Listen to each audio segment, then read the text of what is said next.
Halo adik-adik, selamat datang kembali di channel Widyarta Fisik. Pada video pembelajaran kali ini kita akan bahas tentang hukum satu termodinamika.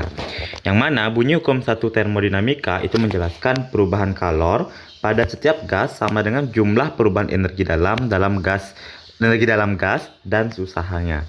Nah, jadi maksudkan sini perubahan kalor, maka sini ada delta Q, nilainya sama dengan jumlah perubahan energi dalam, berarti delta U ditambah dengan usahanya.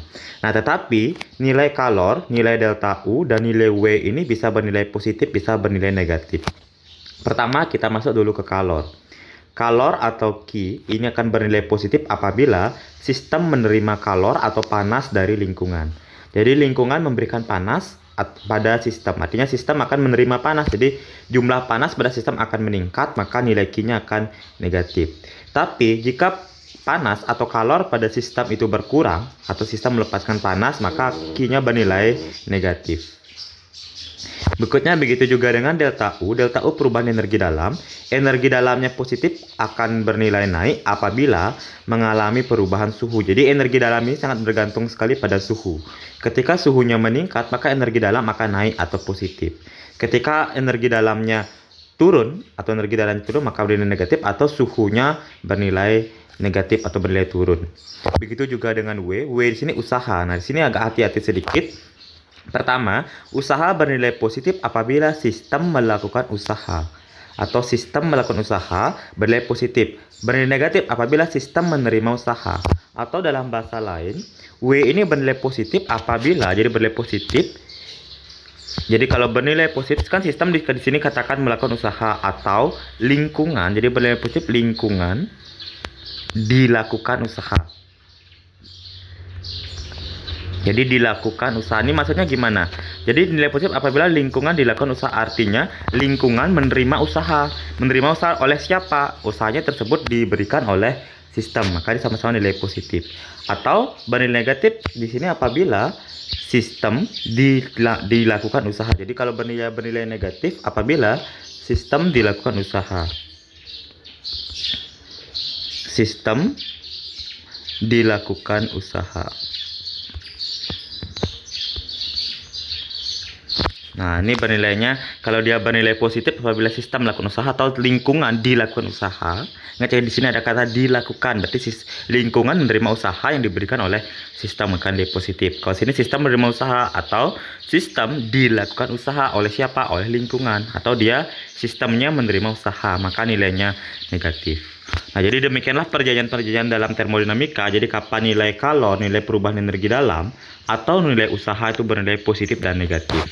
Nah, bagaimana contoh soal hukum satu termodinamika ke dalam perhitungan? Mari kita cek ke dalam ulasan berikut ini.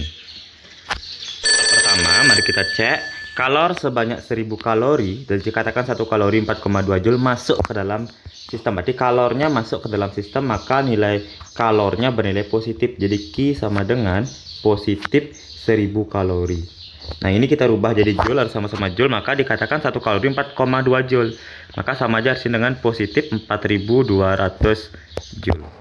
Kemudian, dan secara serentak gas melakukan usaha. Jadi gas ini sistem artinya melakukan usaha, berarti usaha juga bernilai positif. Dikatakan juga 4000 Joule. Nah, jadi rumus yang tadi bahwa rumusnya Q sama dengan delta U ditambah dengan W. Q kita bernilai 4200, delta U kita bernilai 4000. Delta U kita belum ada, mau kita cari W kita beli 4000. Delta U ditambah dengan W kita 4000. Kita pindah ruaskan ke sebelah, jadinya 4200 dikurang dengan 4000 itu sama dengan delta U. Berarti ketemu nilai 200 ya, 4200 kurang 4000 adalah 200 sama dengan delta U. Nah, dengan demikian maka energi dalam sini bernilai, kita lihat 4200 kurang 4000 hasilnya adalah positif. Nah, karena dia positif berarti energi dalamnya artinya naik. Naik sebesar berapa? Naik sebesar 200 Joule. Dengan demikian maka opsi yang paling tepat itu adalah opsi nomor C. Mari kita cek lagi ke soal berikutnya. Dua bejana A dan B volumenya sama, berisi udara yang mempunyai suhu dan massa yang sama pula. udara dalam bejana A dipanaskan pada tekanan tetap. Oke, kita cek sini. Maka yang A dikatakan dipanaskan pada tekanan tetap. Berarti A termasuk ke dalam proses isobarik. Dipanaskan pada tekanan tetap. Berarti A ini merupakan isobarik. Jadi kalau isobarik maka usahanya ada nilainya. Sedangkan udara di dalam bejana B dipanaskan pada volume tetap. B sini katanya volume tetap. Kalau B volume tetap berarti dia termasuk B ini isokorik. Isokorik. Nah, berarti kita cek di sini. Kalau isobarik itu punya nilai usaha. Jadi usaha pada isokorik, jadi isobariknya W, usaha pada isobarik sama dengan tekanan dikali perubahan volume. Sementara di isokorik, usaha itu sama dengan bernilai 0. Karena tidak terjadi perubahan volume, karena volumenya tetap. Jadi untuk yang belum mengerti bagaimana rumus usaha pada proses termodinamika isobarik isokorik, nanti ada isotermis dan adiabatis, silahkan dicek di video yang lagi satu, nanti judulnya itu proses termodinamika. Silahkan dicek di sana. Oke, jadi di sini setelah kita tahu bahwa ada nilai usaha pada proses isobarik, sekarang kita akan mencari delta U-nya, energi dalamnya, karena rata-rata di sini di option diminta kenaikan suhu sama perubahan energi dalam. Oke, yang pertama kita cek delta U. Delta U itu diambil dari rumus termodinamika, dikatakan bahwa tadi Q sama dengan delta U ditambah dengan W. Karena dimintanya delta U, berarti delta U itu sama dengan Q min W. Nah, ini kalau dia prosesnya isobarik. Kalau dia isokorik berarti dengan sama, berarti kan delta U sama dengan Q min W juga. Tapi di sini di isokorik W-nya bernilai sama dengan 0. Nah, dengan demikian maka Q dikurang dengan 0 sama dengan Q. Dari sini kita bisa menyimpulkan bahwa pada proses isobarik nilai delta U-nya adalah Q min W.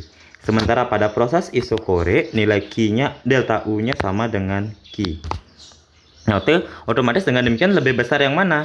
Nah, di sini Q, di sini Q min W. Berarti jelas kalau di sini kan Q saja, kalau sini Q-nya isi dikurang dengan W lagi.